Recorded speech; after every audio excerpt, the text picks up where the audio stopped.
Hello दोस्तों, कैसे हैं आप सब। आशा है कि सब लोग बहुत अच्छे होंगे। आज संतान सप्तमी की हमारे यहाँ पूजा हो रही है और हमने व्रत रखा है। तो संतान सप्तमी की पूजा सभी महिलाएं करती हैं अपनी संतान की प्राप्ति के लिए भी और अपनी संतान की सुख समृद्धि के लिए। तो इसमें शंकर जी और पार्वती जी की पूजा की जाती है।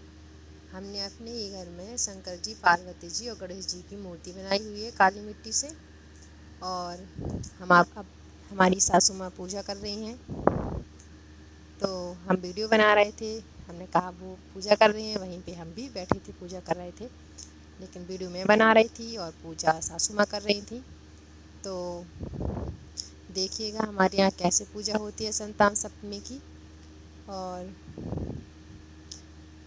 हमने इसमें जो कथा करी थी संतान सप्तमी व्रत की, तो उसको मैं वीडियो नहीं बना पाई।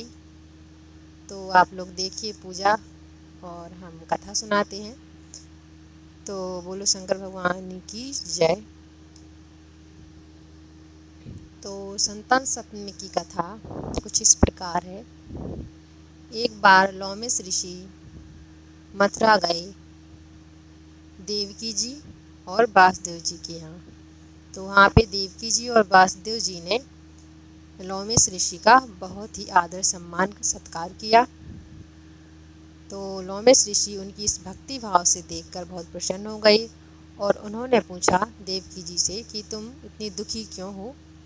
देवकी जी ने कहा कि हे ऋषि, मेरे 5 पुत्र थे और मेरे भाई कंस ने उनको मार डाला, इसलिए मैं दुखी हूँ। तो लोमेश ऋषि कहते हैं कि हे देवकी, हम तुमको वो व्रत बताने जा रहे हैं जिसके प्रभाव से तुमको संतान सुख प्राप्त होगा और तुमको इस दुख से मुक्ति मिलेगी।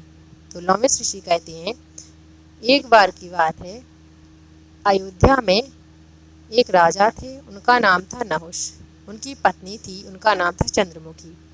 और अयोध्या में ही एक ब्राह्मण थे, उनकी पत्नी का नाम था भद्रमुखी। तो चंद्रमुखी और भद्रमुखी दोनों ही आपस में बहुत प्रेम से रहती थीं। एक दिन दोनों सरयू नदी पे स्नान करने के लिए गईं।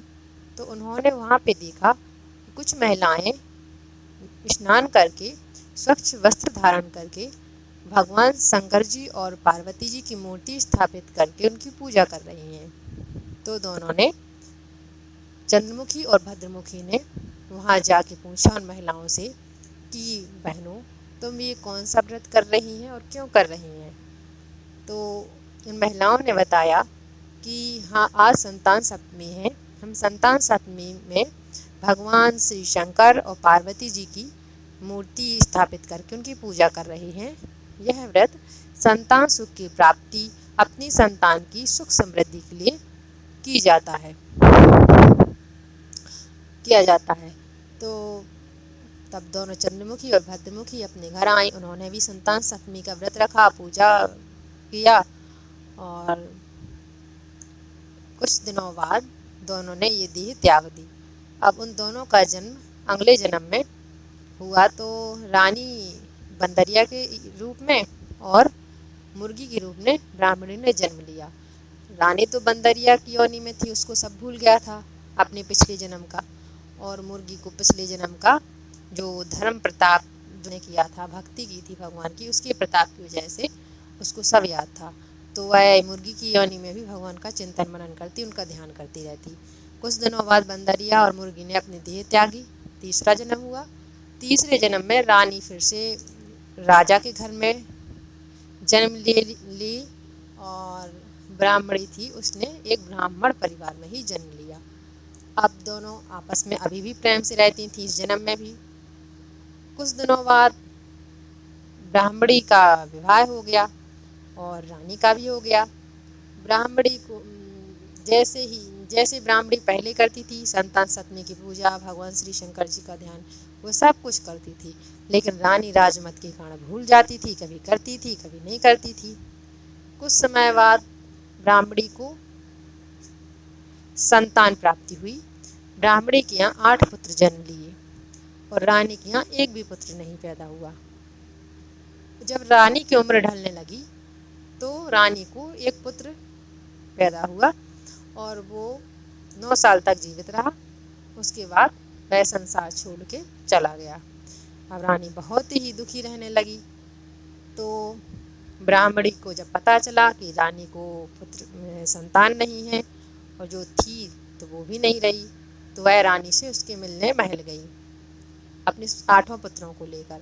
रानी को ब्राह्मणी के पुत्रों से जलन हुई, लेकिन ब्राह्मणी तो अपनी रानी के दुख को समझ रही थी। उसने सोचा कि मैं अपने 8 पुत्रों को यहीं छोड़ जाती हूँ महल में, तो रानी का शोक थोड़ा कम होगा, जो पुत्र शोक था उसका। तो वो महल में छोड़ के अपने पुत्रों को चली गई। अब रानी ने उसके पुत्रों को लड्डू में जहर मिला के खिलाया कि मर जाएं, लेकिन 8 बच गए। अब उसने अपने जो अंगरक्षक थे उनसे कहा कि इस ब्राह्मणी के 8 पुत्रों को पूजा के बहाने नदी किनारे ले जाओ और उनको नदी में धक्का दे देना। तो ऐसा किया, उससे भी बच गए।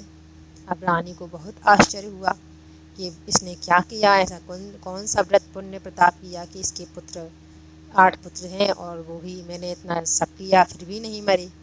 उसने ब्राह्मणी को अपने महल में बुलाया और कहा कि मैंने तुम्हारे पुत्रों के साथ ऐसा नहीं किया है, लेकिन वो बच गए।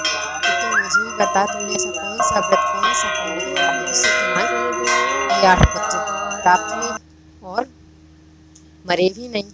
तो ब्राह्मणी ने तीनों जन्म की कथा सुनाई कि पहले जन्म में हम दोनों भी आपस में प्रेम से रहते थे।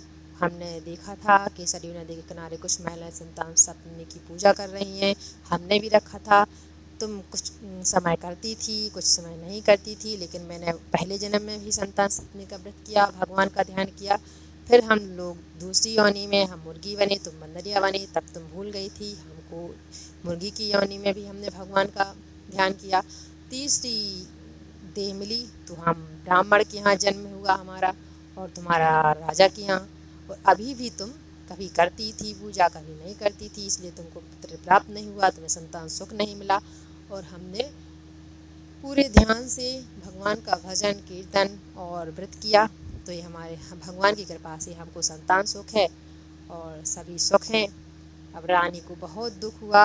उसने शंकर जी और भगवान जी से, शंकर जी और पार्वती जी से क्षमा मांगी और उससे भी क्षमा मांगी ब्राह्मणी से कि मैंने जो तुम्हारे पुत्रों के साथ किया है उसके लिए मुझे क्षमा कीजिए। और वह भगवान शंकर जी और पार्वती जी का गुणगान करने लगी रानी।